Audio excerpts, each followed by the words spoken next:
আর আমার চ্যানেলে আপনাদের স্বাগত। আজ আমি রান্না করে দেখাবো ধনেপাতা দিয়ে মুরগি। এর জন্য প্রথমেই লাগবে চিকেন, ধনেপাতা, কাঁচা লঙ্কা বাটা, পেঁয়াজ কুচি, আদা রসুন বাটা, ধনে গুঁড়ো আর পাতিলেবুর রস। প্রথমে আমি চিকেনটাকে আদা রসুন বাটা, ধনে গুঁড়ো দিয়ে ম্যারিনেট করে নেব।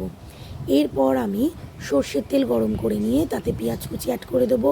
পেঁয়াজটা ভালোভাবে ভাজা হয়ে এলে এর মধ্যে আদা রসুন অ্যাড করে দেবো। তারপরে আমি এর মধ্যে একটু নুনও অ্যাড করে দেবো। এই সমস্তটা যখন ভালোভাবে ভাজা হয়ে যাবে তখন আমি এর মধ্যে ম্যারিনেটেড চিকেনটা অ্যাড করব। এরপর আমি চিকেনটা ততক্ষণ ভাজতে থাকবো যতক্ষণ না পর্যন্ত রান্না থেকে তেল ছেড়ে আসে। কারণ চিকেন বা বলুন যে কোনো রান্না যদি না ভালোভাবে কষানো হয় তাহলে সেই রান্নার স্বাদ ঠিক ভালো হয় না। এরপরে আমি এর মধ্যে ধনেপাতা আর কাঁচা লঙ্কা পিসটা অ্যাড করে দেবো।